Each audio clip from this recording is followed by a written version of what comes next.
Day to day news Bharat में मैं साक्षी चौहान आपका स्वागत करती हूं। चलिए बात कर लेते हैं खबर की। आज की बड़ी खबर लद्दाख से जुड़ी हुई है, जहां सामाजिक कार्यकर्ता और इंजीनियर सोनम वांगचुक को बड़ी राहत मिली है। केंद्र सरकार ने उन पर लगाए नेशनल सिक्योरिटी एक्ट यानी NSA को हटा दिया है। इसके साथ ही अब उनकी रिहाई का रास्ता साफ हो गया है। बताया जा रहा है कि सोनम वांगचुक पिछले लगभग 170 दिन से जोधपुर सेंट्रल जेल में बंद थे। अब सरकार ने इस फैसले के बाद उम्मीद जताई है कि उन्हें जल्द ही रिहा किया जाएगा। आइए आपको इस पूरे मामले को विस्तार से समझाते हैं और इसे आसान भाषा में समझने की कोशिश करते हैं। सबसे पहले बात करते हैं सरकार के फैसले की। केंद्र सरकार ने शनिवार को आधिकारिक रूप से ये फैसला किया कि सोनम वांगचुक पर लगाया गया नेशनल सिक्योरिटी एक्ट यानी कि NSA को हटा दिया जाएगा। गृह मंत्रालय की तरफ से जारी जानकारी में ये कहा गया कि ये आदेश तुरंत प्रभाव से लागू किया जाए। सरकार के अनुसार सोनम वांगचुक अपनी हिरासत की अवधि का लगभग आधा समय काट चुके हैं। इसी को ध्यान में रखते हुए सरकार ने उनके खिलाफ लगाया गया NSA हटाने का फैसला दिया है। हालांकि अभी जेल प्रशासन को इस संबंध में आधिकारिक आदेश मिलने का इंतजार है। जोधपुर सेंट्रल जेल के अधीक्षक का कहना है कि उन्हें फिलहाल इस फैसले की जानकारी केवल प्रेस नोट के जरिए मिली है। उन्होंने बताया कि जैसे ही सरकार की तरफ से आधिकारिक संदेश जेल प्रशासन तक पहुंचेगा, उसके बाद जेल नियमों के अनुसार आगे की प्रक्रिया पूरी की जाएगी और फिर सोनम वांगचुक को रिहा किया जाएगा। अब सवाल उठता है कि आखिर सोनम वांगचुक को गिरफ्तार क्यों किया गया था। आपको बता दें कि सितंबर 2025 में लद्दाख में एक बड़ा आंदोलन चला था। ये आंदोलन लद्दाख को पूर्ण राज्य का दर्जा देने की मांग के लिए किया गया था। इस आंदोलन में कई सामाजिक संगठनों के साथ साथ बड़ी संख्या में स्थानीय लोग भी शामिल हुए थे। इस आंदोलन का नेतृत्व सामाजिक कार्यकर्ता सोनम वांगचुक कर रहे थे। इस दौरान 24 सितंबर 2025 को लेह में हिंसक घटना हो गई। इस घटना में 4 लोगों की मौत हो गई थी और लगभग 90 लोग घायल हो गए थे। इस घटना के बाद पूरे इलाके में तनाव का माहौल बन गया था। सरकार का आरोप था कि आंदोलन के दौरान इस हिंसा को भड़काने में सोनम वांगचुक का हाथ था या उनकी भूमिका रही है। इसी के 2 दिन बाद यानी 26 सितंबर 2025 को प्रशासन ने उन्हें नेशनल सिक्योरिटी एक्ट के तहत हिरासत में ले लिया। गिरफ्तारी के तुरंत बाद उन्हें लद्दाख से राजस्थान के जोधपुर स्थित सेंट्रल जेल में शिफ्ट किया गया। तब से लेकर अब तक यानी लगभग 170 दिन तक वे जेल में बंद रहे। बताया जा रहा है कि अब सरकार ने NSA हटा दिया है और उनकी रिहाई का रास्ता साफ कर दिया है और आने वाले दिनों में वे जेल से बाहर आ सकते हैं।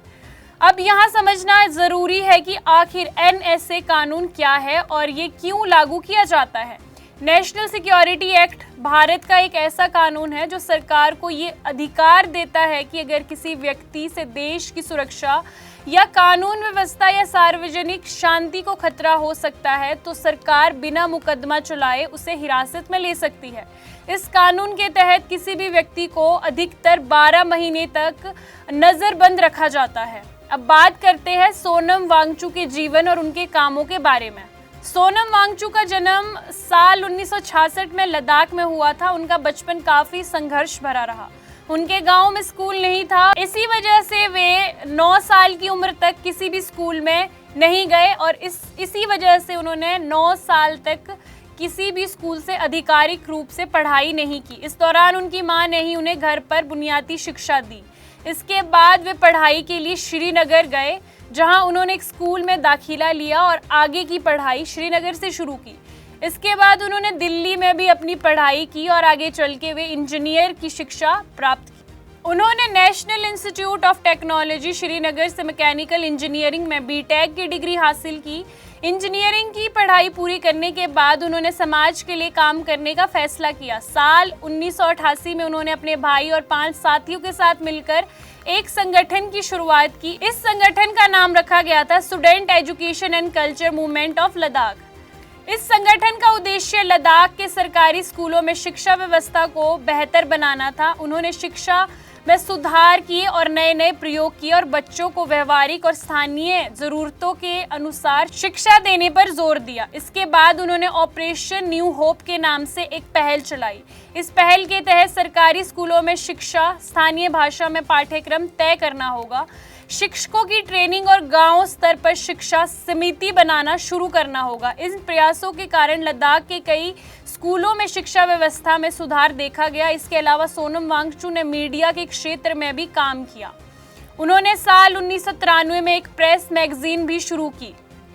ये लद्दाख की एक महत्वपूर्ण और लंबे समय तक चलने वाली प्रिंटिंग मैगजीन बनी। साल 2005 में वे इसके संपादक के रूप में काम करते रहे। साल 2004 में उन्हें हिल काउंसिल सरकार शिक्षा सलाहकार में भी नियुक्त किया गया। सपनों का घर देख रहे हो तो सही वीडियो पे आए हो। जी हाँ, अगर आप एक प्राइम लोकेशन पे अपने लिए घर देख रहे हो तो जेनेसिस हाइट और स्क्वायर आपके लिए एक लग्जरियस प्रॉपर्टी लेके आया है। इसमें आपको लग्जरियस फ्लैट, पेंटा हाउस, क्लब हाउस की सुविधाएं देखने को मिलेगी और जो जल्द ही बनकर तैयार हो जाएगी। और इसके साथ ही अगर हम बात करें इसके ग्रीन एरिया की, जो 3 एकड़ में फैला हुआ होगा, इस ग्रीन एरिया में सबसे बड़ी बात यह है कि आप अपने बच्चों के साथ क्वालिटी टाइम स्पेंड कर सकते हो, साथ ही अपने बच्चों को नेचर के साथ भी कनेक्ट कर सकते हो। कुल मिलाकर सोनम वांगचुक लद्दाख में शिक्षा सुधार, पर्यावरण संरक्षण और सामाजिक आंदोलन के लिए एक महत्वपूर्ण नाम माना जाता है।